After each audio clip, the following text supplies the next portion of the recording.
Hey, gang. Welcome to Moalboal on Cebu Island. Moalboal is about 4 hours on a bus from Cebu City. Most travelers would arrive from Cebu City Airport. When you take internal flights in the Philippines with companies like Cebu Pacific, if you want to make sure you don't get too tanned between the airport terminal and the aircraft, they'll give you an umbrella. That makes me smile. Moalboal is mainly known because on the Kanlaob River Algeria, there's an amazing spot for canyoneering. Or canyoning. Don't ask me what the difference is between canyoneering and canyoning. According to Google, there is none. A canyoneering day out is not cheap for Philippine standards. To give you an idea, it will cost you about 35 British pounds. That includes the pickup, so they come and pick you up from your hotel, the lunch, the guide for the day. I don't have a lot of great video footage because I do not have underwater video cameras, but I can tell you it is a lot of fun.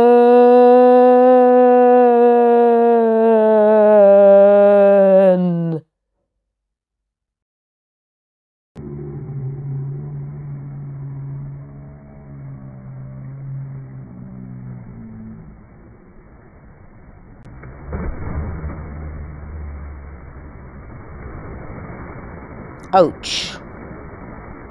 You could also access the Kawasan Falls without doing the canyoneering attraction. The canyoneering is accessible to most people. You do not have to be particularly brave, nor to be a great swimmer.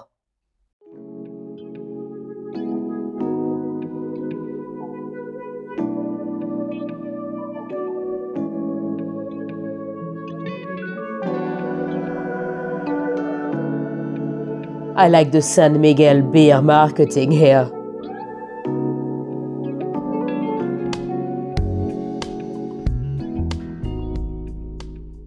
The beach in Moalboal is not the most impressive I have seen in the Philippines, but there's a spot with turtles. You can access it on your own, snorkeling from the shores. You do not have to book an island hopping tour. If you're lucky, you might spot some turtles and be able to swim with them.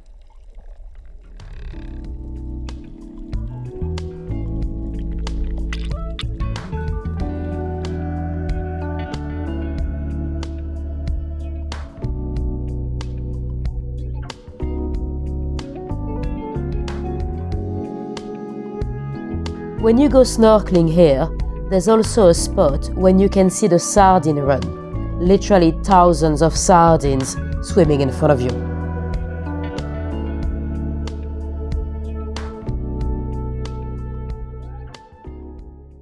Straight ahead in the distance, you might see a little island. This is Pescador Island. We only spent a day and a half in Moalboal, so we didn't have time to go to Pescador Island, but apparently it's very good for snorkeling. As everywhere in the Philippines, you'll see a lot of basketball being played. And they're very good at it. You can really feel the American influence, because the Philippines were an American colony for quite a few decades. And even after that, the US Army still had a base here for quite a while. At night, the main street is full of bars and restaurants and nightlife. And of course, nice street food and barbecues as well.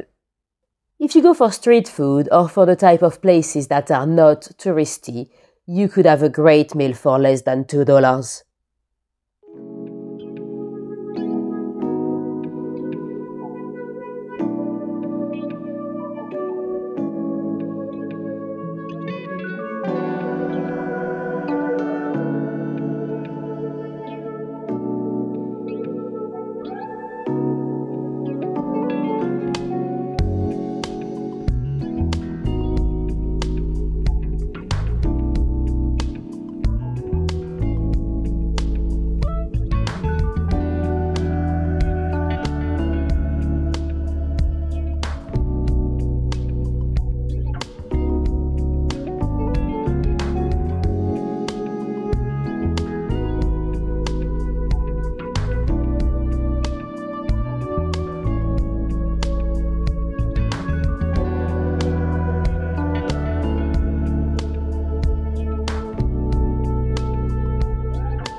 In Moalboal, we did not rent any motorcycle, so in terms of transport, of course, you've got the options of the tricycles or the tuk-tuk. As a tourist, it's always hard to know what a fair price is, but you can definitely negotiate with them. Most of the time, you can at least half what they first tell you. A tricycle, it's basically a motorcycle with some kind of a sidecar, and you can sit as many as 7 people in there. And if they ask special ride, a special ride is basically a ride where it's only you in the tuk-tuk, no strangers. This little kiosk seems to be a gambling place. Filipinos are often big gamblers. To go back to Cebu City, we took the bus again, 4 hours. It's only about 100 pesos. If you're not a big fan of public transport, you can also share a minivan with other travelers. That's one of the famous jeepneys. They were originally some US Army vehicles. You can ride some in Cebu City. And of course, you cannot complete a trip to the Philippines without going to Jollibee, right? That would be like going to Kentucky and not getting a KFC. Jollibee is like the Filipino McDonald's. We've got one in London as well. I actually did some food sampling for them years ago. Hope you enjoyed that little video. If you happen to have been to Moalboal yourself, and you have any tips for future travelers, make sure you pop them in the comments. Bye!